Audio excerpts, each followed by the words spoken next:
Monsieur Matisse va nous parler de la plateforme Camille France, plateforme d'aide pour les professionnels de la périnatalité soignant des femmes en détresse exilées. Comment ça marche?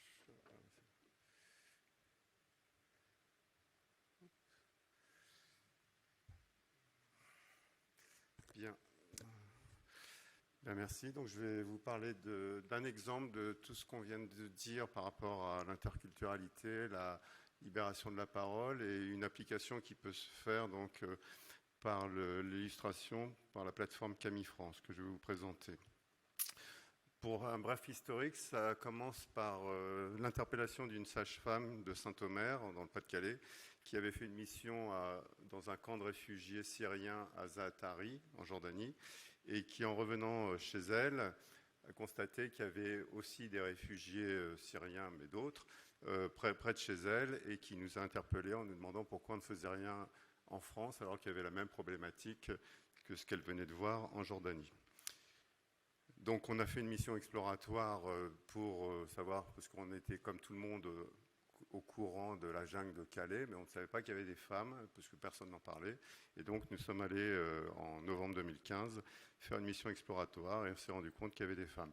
Je vais vous passer un petit extrait de film qui est très rapide pour vous montrer un peu cette mission qu'on appelait à l'époque Camille Nord, camp de migrants dans le Nord.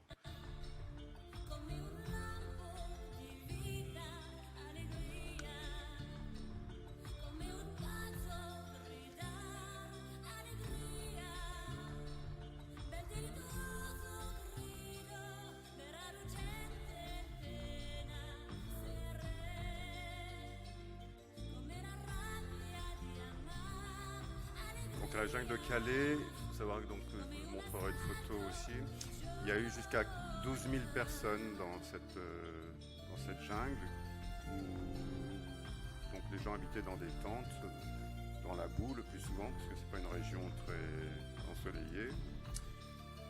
Et donc notre démarche, c'était d'aller avec des volontaires GSF qui étaient là sur place pendant 15 jours, aller au-devant, aller vers, par le biais de maraudes, pour aller rencontrer les femmes.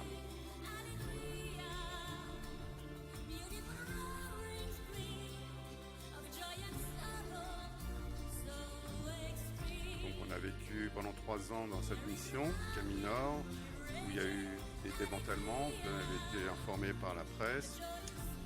C'est une mission qui est relativement difficile, et là, ce que vous voyez, c'est le camp de Baroque, qui est situé à Grande-Synthe, et c'est le camp le pire que toutes les associations sur place, il y avait Médecins sans frontières, MDM, ont vu. C'est-à-dire qu'on n'avait jamais vu un camp aussi déplorable que ça. Et là, il y avait 1500 personnes, on est monté jusqu'à 2700 personnes.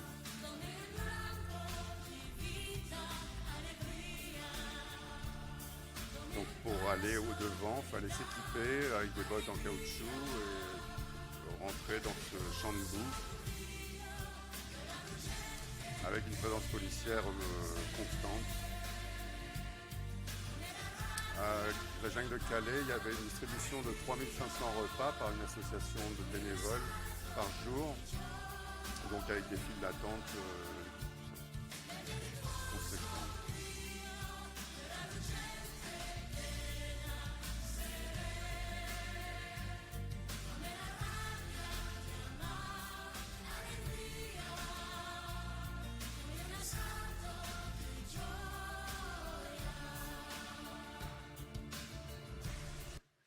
Donc je fais bref parce qu'il faut faire rapide.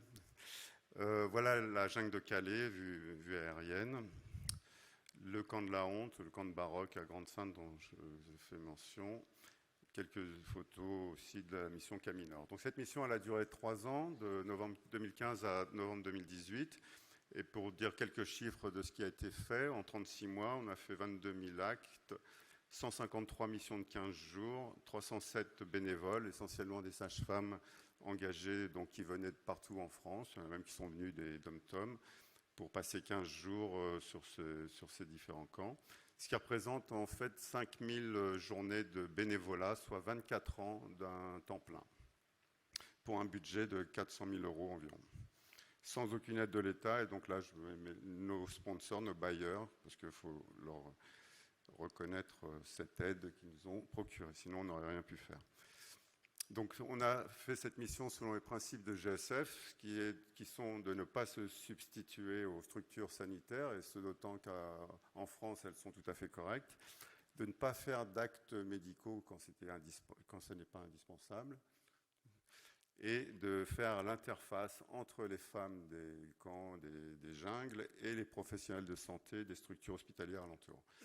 Donc au début, on avait trois activités principales. C'était de s'occuper des femmes enceintes pour leur suivi. Et en fait, ça consistait, sans faire d'actes vraiment médicaux comme des échographies, etc., mais de faire un suivi comme le font les sages-femmes à domicile, les sages-femmes libérales, avec un peu de clinique, les bruits du cœur, éventuellement un monito si on en a un, et puis une échographie avec un échographe portable. Et puis aussi parler et faire de l'aide à la parentalité, de l'éducation. Il y avait une grosse problématique avec les IVG parce qu'il y avait beaucoup de grossesses non désirées du fait de viols, et donc il fallait le prendre en charge. Et comme c'était assez compliqué et qu'on avait la possibilité de faire des diagnostics précoces, on a pu mettre en place des IVG dites à domicile, enfin en externe, hors hôpital, en étant en adéquation avec les structures, avec la loi française, c'est-à-dire en passant une convention avec l'hôpital et en étant surveillé par l'ARS, comme font tous les médecins qui font des IVG en ville. Et puis il y avait le troisième volet, c'était s'occuper de toute la problématique gynécologique en milieu précaire, avec l'hygiène, les maladies, etc. Pour cela, donc, il fallait aller au-devant des patientes, aller vers elles, faire ce qu'on appelle des maraudes, intervenir aussi dans les centres d'hébergement quand il y en avait, et puis faire des référencements, ce qu'on appelle référencement dans nos rapports, mais qui sont en fait d'emmener les patientes vers les structures sanitaires de droit commun, c'est-à-dire l'hôpital, etc. Et donc ça mettait un petit peu...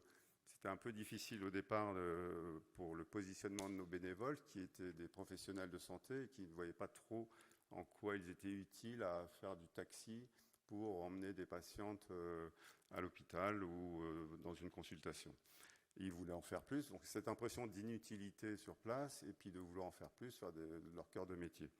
Alors, ils nous demandaient régulièrement pourquoi on ne prend pas d'autres personnes qui voudraient aider, mais qui ne sont pas forcément des sages-femmes ni des gynécos et qui pourraient très bien faire le taxi. Alors, pourquoi ne pas demander à des non-sages-femmes, des non-gynécos de faire le taxi ? Parce qu'en assurant ces référencements, on accompagne la femme, et c'est important, on a entendu parler tout à l'heure avec Pierre Marès sur l'accompagnement. Hein.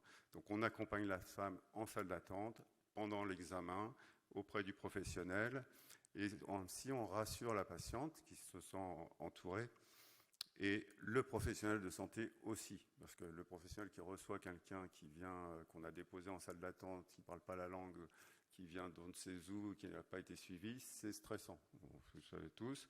Et donc le fait d'avoir à côté une sage-femme ou un gynéco qui est là pour lui expliquer un peu la démarche de ce qu'on attend, ça rassure aussi le professionnel qui reçoit la patiente. Et on raisonne surtout, on est en capacité à en raisonner en one-shot, c'est-à-dire que ces patientes, on les voit aujourd'hui, il est hors de question de prendre un rendez-vous dans un mois, c'est pas possible, elles seront parties demain, peut-être pas, ou dans 15 jours, on n'a aucune notion de ce qui va arriver le lendemain. Donc il faut faire le maximum le jour même, et donc un professionnel de santé, lui, selon ce qu'il a entendu comme résultat d'examen ou de consultation, peut envisager de prévoir peut-être un bilan biologique, prévoir un anesthésiste, une consultation d'anesthésie, etc. Tout ça, il peut le faire alors qu'un simple ambulancier ou quelqu'un qui fait taxi n'a pas cette capacité. Donc c'est aussi l'intérêt que ce soit des professionnels de santé qui puissent être présents à côté de ces femmes pour pouvoir être réactifs et adapter la prise en charge en type one-shot. Et cet accompagnement est fondamental dans le prendre soin et non pas dans le faire du soin. Alors qu'est-ce que prendre soin ? C'est être présent, donc présent physiquement à côté, accompagner, aider avec empathie. Qui ? Les femmes en détresse. Donc là, en l'occurrence, il y avait les problématiques gynécologiques, grossesse, IVG dont je vous ai parlé. Mais ça parle aussi, ça considère aussi les groupes de parole, les ateliers de prévention, de discussion. Et aussi, ça considère les problèmes qui ne sont pas purement gynécologiques, mais tout ce qui est violence faite aux femmes, donc les victimes de violences, les demandeuses d'asile, dont on vient de parler, les mutilations sexuelles. Et on peut être amené à avoir besoin de faire des certificats, et là, c'est sur place, parce que des fois, c'est très difficile de déplacer les gens jusqu'à une structure qui les accueille. Donc voilà, on peut être capable de faire toutes ces choses-là en étant professionnel de santé, en faisant du prendre soin. Alors, pour les bénévoles, prendre soin, au départ, c'est un peu déstabilisant, parce que c'est pas pour ça qu'ils pensaient venir, mais pour faire du soin. Mais avec le temps, on découvre l'autre, la différence, la culture, l'interculturalité, tout ce dont on vous a parlé. C'est pour ça que c'était très bien fait, le plan dont on vous a parlé au début. Et ça c'est vraiment très enrichissant, même si ce n'est pas quelque chose qui est très médiatique ou très valorisant vis-à-vis du grand public par rapport à une mission d'urgence dans les camps, etc., comme on peut voir à la télé. C'est nettement moins spectaculaire, mais c'est tout autant plus enrichissant à titre individuel. Et il faut aussi prendre soin des bénévoles. Donc les bénévoles, il faut savoir que c'est une mission qui est difficile, et donc il faut aussi en prendre soin. Et c'est pour ça qu'on a créé cette plateforme Exilés France, qui accompagne la mission Camille France. Alors, on était à Camille Nord au tout début de l'intervention, là, à Calais-Grande-Sainte, et puis au bout de 3 ans, on s'est dit on ne va pas rester tout le temps à Camille Nord, ce d'autant qu'il y a eu des démantèlements et que tout le monde était un peu disséminé et qu'il y avait d'autres problématiques ailleurs en France du même type. Et donc on s'est dit on va étendre le principe Camille Nord à toute la France, et donc on appelle ça Camille France, les camps de migrants en France. Et les lieux où sont situés les migrants, ça peut être un centre d'hébergement, ça peut être une jungle s'il en reste, ça peut être différentes structures associatives. On appelle ça des spots, parce qu'il faut bien trouver un terme, donc des lieux où il y a des migrants qu'on pourrait être amené à prendre en charge. Et là, il ne s'agit plus d'envoyer des sages-femmes de l'autre bout de la France, mais de se servir des professionnels de santé qui sont à proximité de ce lieu. Donc, on essaye de napper comme ça tout le territoire français en fonction des besoins et des spots. Et c'est la même problématique, c'est de prendre soin, c'est-à-dire faire l'interface entre les femmes en exil et les professionnels de santé locaux, prodiguer des soins primaires comme sage-femme à domicile, être présent, accompagner, aider, et prendre en charge aussi toute la thématique des violences, et il y en a évidemment énormément dans cette population. Donc tout ça est coordonné et animé par une plateforme, donc la plateforme Camille France ou Femmes Exilées France. Cette plateforme, elle a pour but de prendre soin des patientes, mais aussi des bénévoles qui veulent aider les femmes exilées. Donc ces bénévoles, de ce fait, sont accompagnés, soutenus dans leur démarche par la coordination de Camille France, et ça facilite toutes les interventions humanitaires, les relations avec les autres associations, enfin tout ce qui peut être utile pour pouvoir se sentir à l'aise pour aller aider les gens. Parce qu'il y a beaucoup de gens qui se disent, moi j'ai des gens à côté de chez moi, j'aimerais bien faire quelque chose, comment puis-je faire? Et c'est stressant de ne pas savoir comment faire. Et nous, on a, avec ces 3 ans de Camille Nord, eu tous les outils et toute l'expérience pour savoir quoi faire. Alors, les interventions de Camille France, maintenant, ça considère toujours des consultations, évidemment, mais aussi beaucoup d'entretiens individuels. Avec le Covid, il y avait des ateliers collectifs, on est aussi passé à des entretiens individuels. On fait ces 3 types d'activités: ateliers collectifs, entretiens individuels des fois pour des parcours de vie, des parcours migratoires, consultations quand c'est utile par rapport à la gynéco-obstétrique. Et puis on informe, on fait de la prévention, de la santé, de tout ce dont on a parlé tout à l'heure, donc dans l'accompagnement des femmes.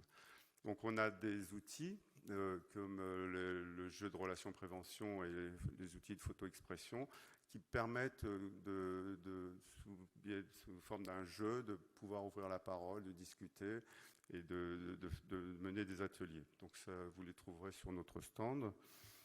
Et l'outil principal, c'est la plateforme. Est créée par Gynécologie sans frontières dans le cadre de sa mission Camille France. C'est un site internet accessible sur ordinateur, tablette et smartphone et qui dispose de 2 degrés d'accès. Le premier, destiné au grand public qui souhaite s'informer sur les questions liées à la migration et aux violences faites aux femmes. Grâce à une simple inscription par mail, toute personne peut accéder à la rubrique M'informer qui propose une bibliothèque d'informations sur les thèmes suivants: le parcours migratoire des personnes exilées et le contexte social en France, la prise en charge médico-psychosociale des femmes exilées, femmes enceintes et enfants, les dispositifs d'accueil existants, les démarches administratives et enfin le fonctionnement du système de santé français. La deuxième partie de la plateforme est réservée aux bénévoles GSF engagés dans la mission Camille France. Cette étape permet d'accéder à une documentation dédiée à la prise en charge des femmes exilées, des outils pratiques dans la mise en œuvre d'un spot, sa coordination et son suivi, un réseau social interne afin de créer du lien entre tous les bénévoles Camille France, leur permettant de publier des articles, de les commenter, afin de partager des actualités, des bonnes idées et leur expérience sur le terrain. Rejoignez-nous sur camillefrance.fr et devenez bénévole. Donc voilà, quand on va sur camillefrance.fr, on tombe sur ce type de page. Donc d'un côté, la rubrique pour s'informer simplement ou connaître un peu mieux les choses. Si on est sage-femme ou praticien dans une structure et qu'il n'y a pas forcément, on peut rencontrer à l'occasion de son activité des migrants et ça peut être intéressant d'avoir toutes ces données. De l'autre côté, il y a pour les outils, pour les bénévoles qui sont engagés par rapport à des spots, donc qui a un autre accès et qui leur permet d'avoir tous les outils dont on peut disposer pour prendre en charge correctement et surtout sans trop de stress pour eux-mêmes ces femmes en exil. Il y a donc une vingtaine de spots actuellement qui sont répartis en France. Et là, quelques photos d'ateliers à différents endroits. Donc, et là, on a toujours sur la plateforme une carte interactive. Si vous avez envie de connaître ce qui se passe à Camparis ou à Nancy ou à Lyon, ou à Lyon par exemple, ben voilà, vous avez un peu l'historique du spot, les activités, les bénévoles qui y sont, ce qui se passe. Vous pouvez après passer sur le côté, aller voir sur Camille. Alors ça, c'est réservé aux bénévoles qui travaillent sur les différents spots. Donc là, on met en place un réseau, et ça prend un petit peu de temps, mais ça commence à se mettre en place depuis un mois ou deux, un réseau interne entre les bénévoles pour qu'ils puissent communiquer, s'échanger. Des fois, il y a des patientes qui changent de spot, donc bien entendu, il y a un anonymat complet, mais voilà, on peut communiquer, savoir, tiens, on a eu une bonne idée à tel endroit, je la mets sur la plateforme, il y a des newsletters qui sont dédiés. Donc c'est pour créer une dynamique de groupe au sein des bénévoles et qu'ils se sentent moins isolés tout seuls ou à 2-3 avec leur propre spot, mais qu'ils sachent qu'ils appartiennent à toute une structure. Donc on essaie aussi de mettre en place des réunions, alors en distanciel jusqu'à présent, mais aussi maintenant bientôt, à partir de maintenant en présentiel, des apéros entre bénévoles pour échanger et pour toujours créer du lien. C'est important de prendre soin aussi des bénévoles. Donc là, il y a la mission Camille France, donc ce n'est pas qu'une plateforme dématérialisée, hein, il y a quelqu'un derrière, il y a des personnes humaines, hein, il y a des personnes à qui on peut échanger par téléphone, par mail, enfin il y a du concret. Et de temps en temps, donc régulièrement, on essaye d'envoyer des missions d'évaluation avec la coordination de Camille France, donc avec des êtres humains en vrai, qui vont sur place et qui vont discuter avec les bénévoles, les associations qui interviennent aussi avec nous pour aussi des fois de repasser des conventions, afin d'améliorer le fonctionnement, puisqu'on n'est pas tout seul. Il y a plein d'associations qui aident à l'hébergement, à la nourriture, aux demandes de droits d'asile. Donc c'est bien qu'on soit cohérent et qu'on soit intégré dans ce réseau. Et ben voilà, j'ai fini.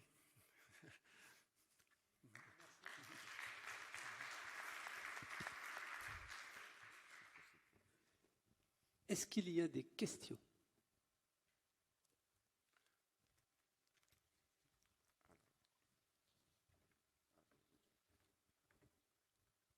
J'en avais une concernant les présentations des certificats, parce que c'est une bataille qu'on a menée sur la région du Gard, parce que faire un certificat d'un examen qui est difficile par un médecin légiste qui n'est pas gynéco, je trouvais que c'était une agression de plus.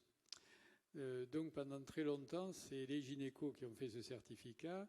Maintenant, c'est les médecins légistes, mais on a essayé un peu de les former. Je trouve que en tant que gynéco, déjà, l'examen, on a des gens qui trouvent que nous, gynécologues ou sages-femmes, on fait des violences en faisant l'examen gynéco. Je trouve que l'examen légal fait par quelqu'un qui n'en a jamais fait, je trouve ça particulièrement agressif. Qu'est-ce que vous avez comme proposition? Moi, j'avais proposé qu'on fasse avec un médecin légiste qui regarde l'examen fait par un gynécologue ou une sage-femme atraumatique. Oui, vraiment, c'est le problème, c'est trouver la bonne personne. Donc il faut. Non, je vous dis, on a de la chance, on a une pédiatre, médecin légiste, qui s'intéresse au problème et qui travaille à côté de nous. Donc régulièrement, on échange. Mais il y a d'autres équipes où on a des personnes qui ne sont pas du tout sensibilisées à ça. On leur demande de certifier des choses qu'ils n'ont jamais vues. Et donc, il faut collaborer, il faut qu'ils viennent avec nous. Faut qu'on. Mais l'idéal, c'est d'être au même endroit, ça c'est sûr. Sinon, on a les photos sur le portable.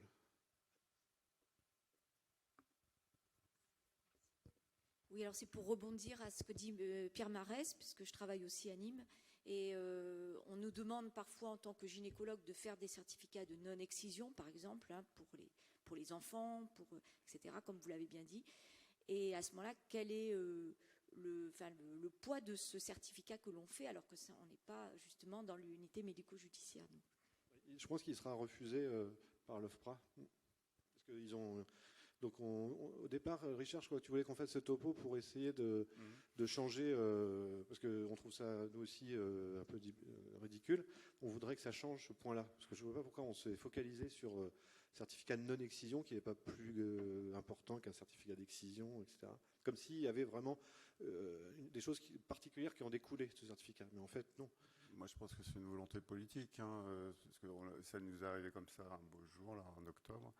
Et tout à coup, certificat de non-excision. Avant, on faisait non-excision, excision dans la même séance. Et puis voilà, c'était très bien.